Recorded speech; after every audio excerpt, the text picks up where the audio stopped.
It is time for Making Connection, and this is our special interview section, of course. As an introduction, like any city with a long history, Seoul, of course, has its very dark history. Lurking behind the city's alleyways and hidden places are stories waiting to be told, and that's where the dark side of Seoul walking tours finds its niche in the tourism market. Now, while the pandemic may keep international visitors away, the tours were or are still running for locals and expats. We'll get an update on that. And more recently, a comic book has also been released, which includes 3 stories based on folklore. So to talk about dark tourism and also the new comic book, we're joined in the studio by Joe McPherson, popular food writer and founder of Zen Kimchi, the umbrella organization which runs the Dark Side of Seoul Ghost Walk. We'll be joined later on the line by Sean Morrissey as well. But first, good morning, Joe. Good morning. Great to be here. Thank you so much for coming into the studio at what is a relatively early hour. I'm not sure you usually get up this early. I should. You should, but you run these dark tours, and I imagine they run late into the night. They can. They can. How are you managing with this 2.5 level? Are you still going on with the tours? We've been not? very cautious. We've decided to close down our tours until September 11th and see how things are from then on. In accordance to the 2.5 social distancing. Right. And we even practice social distancing and wear masks during the tour itself. Of course. All right. I have actually been very much intrigued by this option. And I know that a lot of people looking for options to sort of travel. And if they can't travel maybe even outside of Seoul, then it's a good option to travel inside Seoul and get to know a different side of Seoul. So let's talk more about this dark tourism and this. I guess your tour is also described as being part of this dark tourism. What exactly is this dark tourism? The academic definition of dark tourism was tourism that involves tragedy or death, but I would say that our tour also involves a lot of urban legends, folk tales, scandals, and a lot of funny stories too. And also terror and death, I imagine. A little terror and death. Okay. And what I was also surprised to learn is that Seoul didn't have a tour like this before you thought of it. Because many cities around the world, which have long histories, as we mentioned in the sort of opening, they do have these dark sort of city tours. I felt it was a niche that we were neglecting here. I was looking for a tour myself, and since there wasn't one, it took me a year of research before I even attempted to do a test tour. And it came from frustration. My background before I came to Korea, I'd studied Korean history at university. And that's what made me fall in love with Korea was Korean history. And it's so full of drama. Yeah. So much. And then I come to Korea and I go to these famous sites and I read the plaques and it's kind of sterilized. Yeah. They talk about a building which I knew an important massacre happened. And all they talk about is how long it is and how tall it is. How many people died. Yeah, it doesn't tell anything except what happened in the building. It just talks about what the building's made out of. So it doesn't bring to life these rich stories that the city has. Have you actually been on dark tours before in other cities? Did they have one maybe from your hometown? Or? Actually, no, I've never been on one. I've always wanted to go on one and it really was directly inspired by the Jack the Ripper tours in London. Right. But you actually haven't been to I wanted to when I was there and I didn't have time because I had tickets to Cats. Cats will trump Jack the Ripper at any time, of course. But I understand those tours are very popular too. They are. And part of the appeal is actually the tour guide, from what I heard. I actually lived in London, but I think I was too young back then to actually go on these tours. But I heard that the Jack the Ripper tour guides are amazing. They kind of dress up in costume. Yes. They maybe carry a lantern and they tell these amazing stories that will, I'm getting kind of like shivers just even thinking about it. But they really bring to light. And the fact that it's a true story, right? An unsolved murder, I think makes it even better. But you not only talk about history and the tragic stories but you do talk about folklore and ghost stories as well. And I think that must add even more spice. I think so. I think a lot that's missing in Korean tourism is a real connection to the folklore and the history and the culture, and in that way that some people are interested in. I think that folklore is one of the great treasures of Korea that a lot of people don't know about outside of Korea. When did you exactly start these tours? How long has it been now? Oh my goodness, 2012? 2012. So in your 9th year or 8th year, I guess? 8th year. Your math is better than mine. And how has the response been? It's been growing. It's been great. Now we have a serious fan base. Some people have actually taken the tour 5-6 times. Are there different tour options? I imagine, Yes. right? Okay. Yes. Each tour we do a regular and an extended edition, because I found out that some people really want a lot of tours. So I have a big 2.5-hour tour. Ooh. Other people kind of want to get with their friends, have a little scare, and then go off clubbing afterward.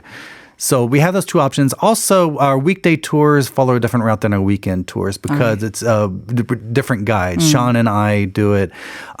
Sean is more the folklore type of person. I'm more the history and dad jokes type of tour.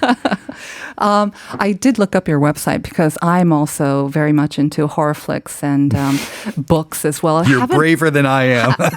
You run it. I know. But you're actually not much. I'm scared of horror It's movies. ironic, isn't it?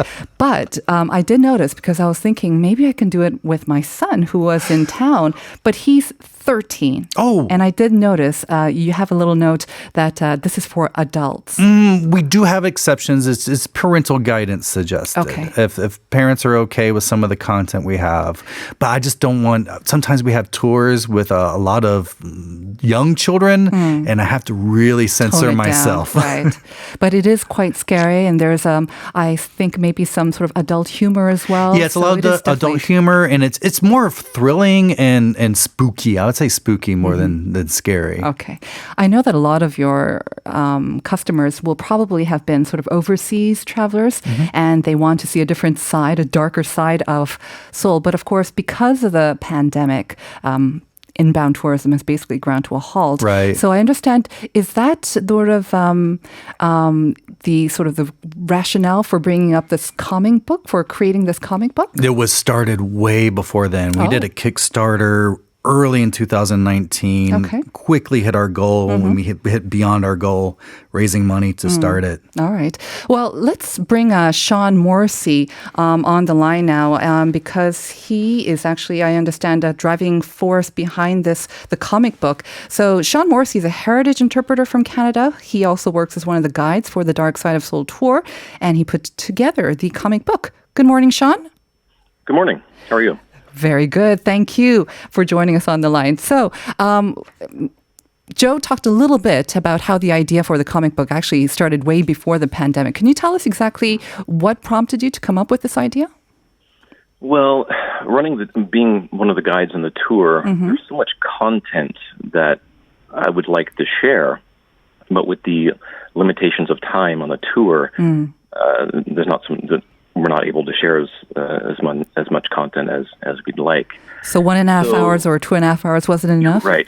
Okay. It's not. It's really not. So I've always wanted to share more content, and I was looking for more ways to do that, more venues, more mediums. And I love comic books. I grew up on horror comics, so I thought, what a great way to kind of have a marriage between these two things that I love, which is Korean folklore and horror comics, and then make this product. So that was the genesis of the project itself. Okay. Did you write and illustrate it yourself? Well, I wrote it. It was illustrated by an old comic book partner of mine, Tim Bauer, who is in Vancouver.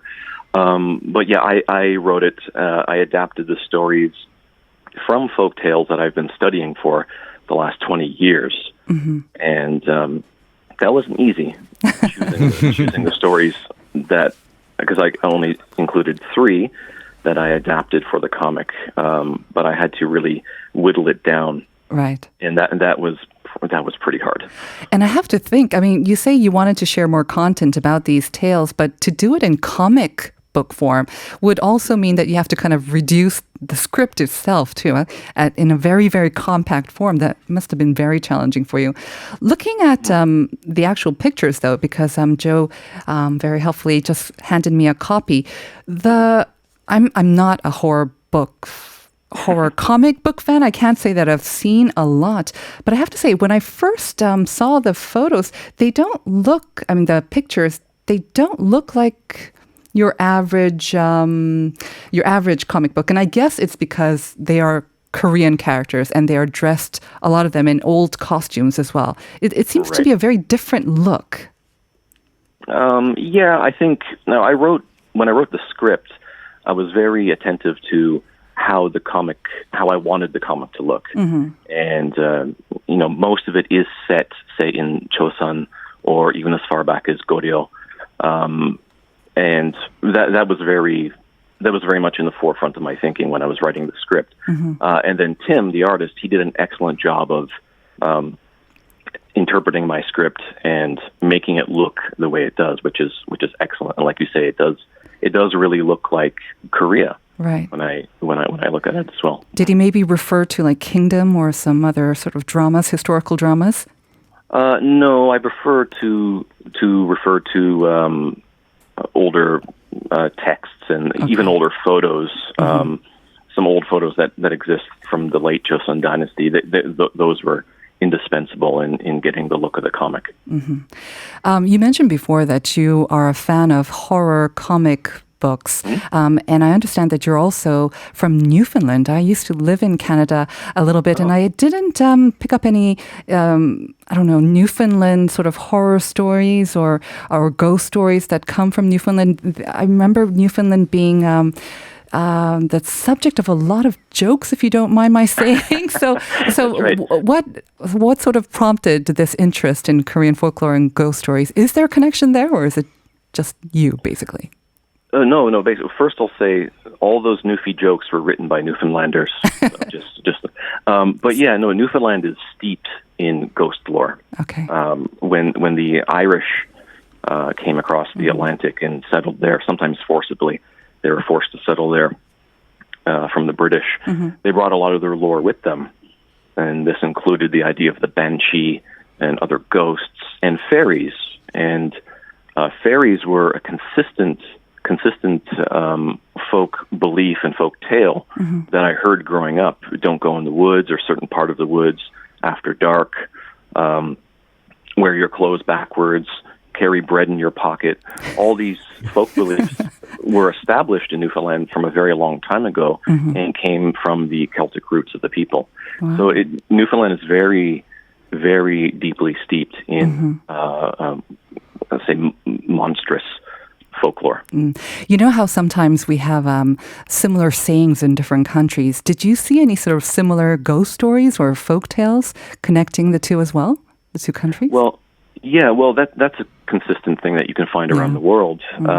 Dissemination of lore is constant, and one of the most famous folk tales that has been disseminated through almost every culture is Cinderella, the Cinderella tale. So say between Newfoundland and Korea, there is a similarity between fairies, like I just mentioned. Now, these aren't Disney fairies. These are actually, it's not Tinkerbell. These are tricksters. They can be dangerous. You have to be very careful. Right. Or they can be a little bit helpful as well. They can help clean your house and things like that. So a little bit similar to tokebi. In Korean lore. So there are a lot of similarities just because folklore naturally migrates across cultures.